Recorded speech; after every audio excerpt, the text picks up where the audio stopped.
Hey friends, Dustin here. You're watching the Life of Lynn channel. Thank you guys so much for tuning in today. Welcome back. If you guys are new here, got a couple new subscribers. You guys are interested in the old Turbago or Turbago. I think that's the #1 pick for name so far. Drop some comments if you guys are still thinking about a name for our big block turbocharged 1977 Winnebago Chieftain. If you haven't seen the episode where I actually turbocharged this thing, it was the last one I just posted. So I'll do the link thing. You guys go check it out. That'll catch you up on where we're at. But today, more importantly, we're going to put this thing on a little bit of a diet. It's still going to be a fully functional RV. We're going to take a little bit of weight out of it, though, clean it up, and add more power. So all important things. And then, of course, at the end of this episode, we're going to see if this thing can actually do a burnout. I'm super excited. You guys stay tuned. Let's get right into it.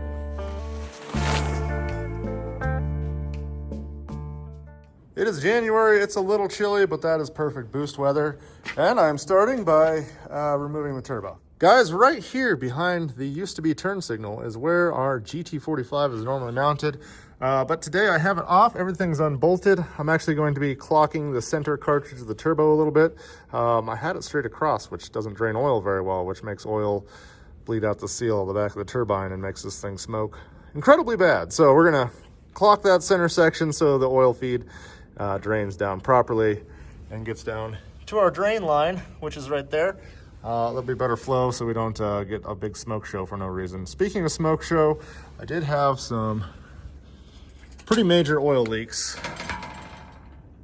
Yeah, you see the side of the block's all wet still. Yeah, I'm gonna have to wash that off, but I finally got the valve cover taken care of. The valve cover is no longer leaking. I had it off 8 times. Yep, 8. Not ideal, but our leaks have they've slowed down. You know, they're not puddles yet, so that's good. Just got to clean up the residual. We should be pretty good, so this thing doesn't, burst into flames while we're out there hot rodding it.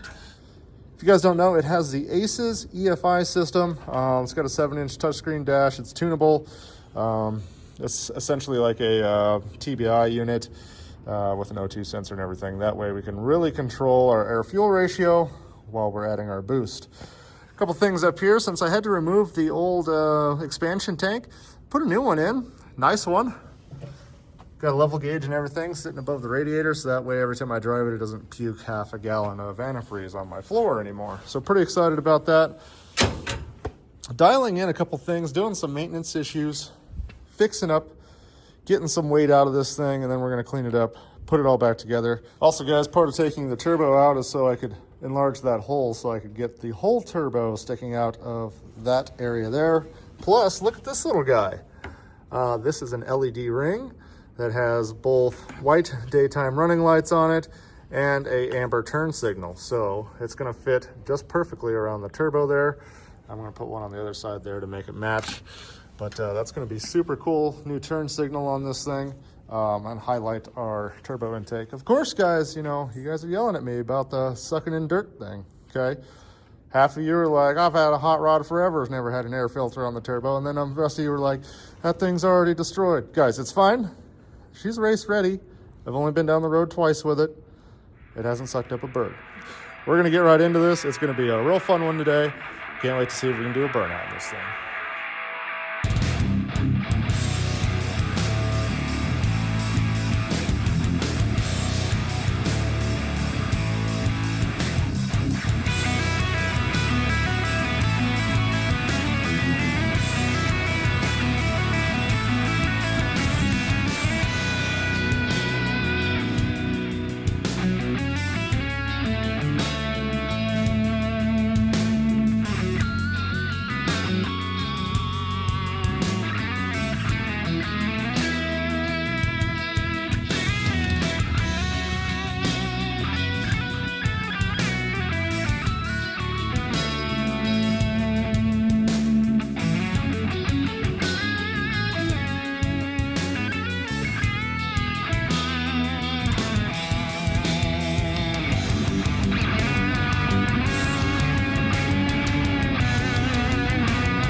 All right, guys, as you can see, touched up on a few maintenance things, and we took care of some exhaust issues, okay? So that's going to help us out, and I'm not going to breathe the fumes. So real excited about that. Right now, updating a little file here. Apparently there's some new firmware out for both the ECU for the engine computer and also for the 7-inch handheld thing. So we got to update that. That's going to give us a lot more control, and it's going to fix a timing issue that's been plaguing these things on older V8s. And a couple of my clips, kind of hear it break up a little bit. Apparently that has to do with the old firmware. So we're updating that. I've been doing some research trying to find out if we can do like a two-step on this thing, and I don't know if we can, but we're gonna try, guys. We're gonna try. This two-step would be cool, and that's gonna, you know, probably blow up the transmission, but it's fine. Everything's fine. Let me get this tune in here and update the firmware. We'll see where we're at. Well, and just like that, we're uploading. Guys, I am pretty pleased with how this thing's turning out. Just upgraded the ECU, just upgraded the handheld. They are now talking to each other again. Had a little scare for a second there where it wasn't. It's fine. I got it fixed, you know. You gotta have the USB cables that do the things and the stuff and the whatnots. But I was thinking, guys, this button here, this is supposed to check transmission temperature and level. It's part of the original Winnebago stuff. How cool would that be as your two-strip button? Just yeah, pretty neat. I think we're ready to see if this thing starts again. Hopefully it does, because, you know, put a lot of work into this. So let's crank on it, see what happens. Beautiful, fired right up. Okay, that means it did take our tune. A little fuely. It's really cold out too. It's probably only 40 degrees in the shop. Clear it out a little bit. Good. Sounds pretty good. All right, everything's updated. Seems like that's ready to go. Guys, you got to check out these lights. First of all, yeah, that's cool. But let's go look at the front. Holy guacamole. Look at that thing. I love that. And they have a driver so they can be sequenced, and when you turn the turn signal on, it changes from white to amber. Pretty neat. I think that's pretty cool. Not sure what I'm going to do on this side yet. I think once I get the air filter coming up and down out underneath the front bumper, I might do a matching pipe out of this side just so it looks even. I don't know. We'll see how that ends up. Right now I'm just happy that's working. In the works, I'm trying to get some retro upgraded lights. These old girls, they don't produce a whole lot of light. I'm thinking some really cool LEDs, and of course a fresh set of clearance lights, because half of them are out anyway. And this thing's going to be looking pretty sharp. It is going to be stellar on a cruise night, and it's going to look awesome at a Cars and Coffee. Can't wait to get this thing cleaned up, paint the rims, that sort of thing. You know, if anybody knows where I can get a set of, some chrome ones that aren't going to cost me an arm and a leg. Obviously, they're going to have to be for a 70s 1-ton work truck. So it might be hard to find. But either way, it's coming along nicely. I'm going to hit this thing with some polish this summer when we get her out. Looking good. Now, the big ticket item. Looking good's half the battle. Sounding good's good too, but can we make it actually fast? We're gonna add a little bit more boost to this thing by simply changing out the wastegate spring in here. I've got a small spring that's supposed to make about 7 pounds. We're making about 5 right now, maybe 5.5 pounds. So that's just the efficiency of the turbo. That's not a big deal. We're gonna go ahead and take that spring out, and we're putting a bigger one in. This upgrade's pretty easy, guys. All you gotta do is take this case in half here, take out the lighter spring, put in a heavier one. Sorry for all the background noise, guys. The shop's a little chilly, so I got the heater on. Now, you might ask, how do you put that back on there? I don't know. It's going to be a challenge, I'll tell you that. All right, here is our red 7-pound spring. It is pretty soft. Let's go find a slightly heavier one. All right, guys, this appears to be the next size up, so we're just gonna see what happens. Good dog. All right, guys, just like that, we have upgraded our wastegate spring to a bigger one. Let's see what happens.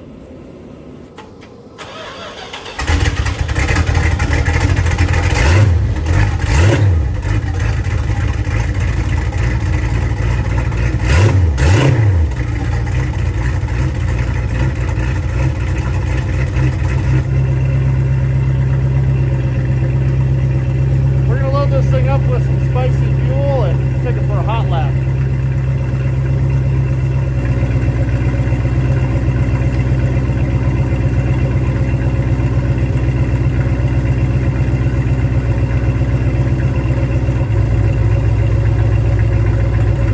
Decided to give you guys a fresh view here. Now the window's a little dirty, it hasn't been washed in 30 years, but eventually I'm gonna hit this bad boy with some Armor All in the shampoo machine, and she's gonna be nice. Just gotta get this dialed first. Hot rod Winnebago, yeah. Why would anyone build this? I don't know. I did. This thing runs so good. It actually even drives smooth. It's like driving a 13,000-pound Cadillac. It's just pleasant. Let her warm up for a second. These Dodges, you got to put them in neutral for the transmission to warm up, otherwise it doesn't pump fluid. Park, ain't nothing happening there. So I like to put her in neutral and move some fluid around, you know?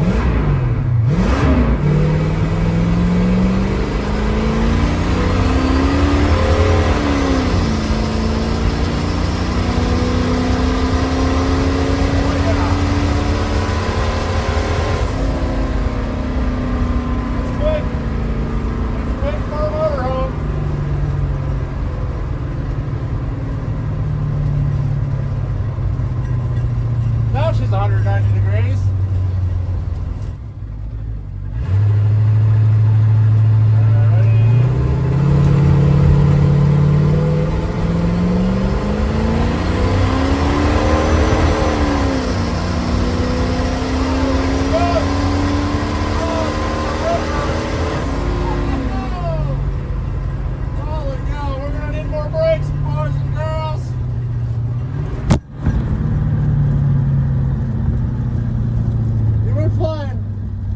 Camera down. Well, there's a little bit more boost there for you guys. Still only about 8 pounds. I feel like the spring I put in was maybe like supposed to be a 10-pound spring. I'll get that figured out, and she's going to be hot and ready for the summertime cruising scene, cars and coffee, all that stuff. So if you're looking for more episodes, because I'm going to have some. We got some more modifications to do, plus we got to clean it up and actually go camping in the Turbago. That leaves one more question for this episode, guys. Can it do a burnout? I got a big slab of concrete right here. Let's see if we can get this 13,000-pound refrigerator on wheels to spark all 4 rear tires. Let's get to it.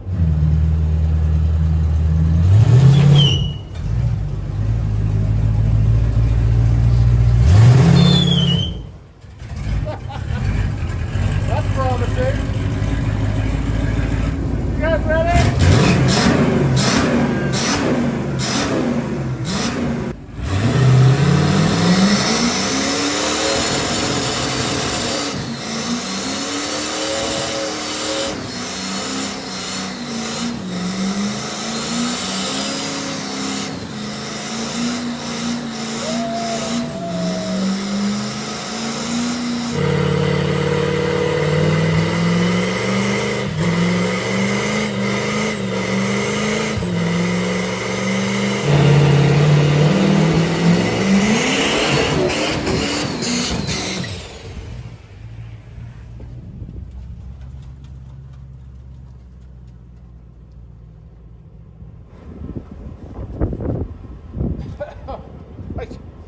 I can't even see to the other side of the shop.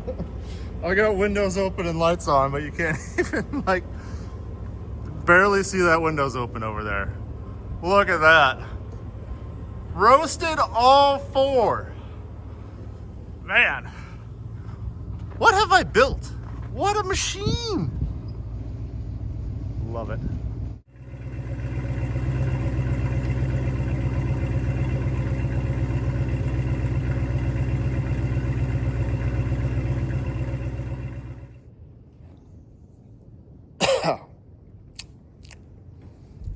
You can taste the air. Tastes like horsepower. I like that.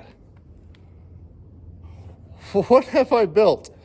This is insane. This is going to be a blast, but it doesn't have a whole lot of purpose. I mean, it's quick for a big motorhome, yes. But it's not fast. I'm not going to race people with it. It's too loud to drive comfortably with your family in it. And it's probably going to gobble up fuel like nobody's business. But it's still a camper, so we're going to go camping. What? I don't know, guys. Let me know in the comment section what you think, because it's crazy. I do have some more videos coming out on this and some other projects. Got some motors I'm putting in some Plumas out there. Also have a little trailer over there. If you guys see that, just bought it off a guy for $600. It's a trailer that used to have a camper on top of it, and it was a toy hauler. So it's a really cool little trailer for the price. I'm going to build a cabin on it, and maybe we'll be towing a cabin behind our turbocharged Winnebago here this summer. So subscribe if you guys want to see more of that. And I will, the shop's going to stink for a while. I got to get some windows open and get this thing aired out. Good times. Guys, thank you so much for watching. God bless each and every one of you, and I will see you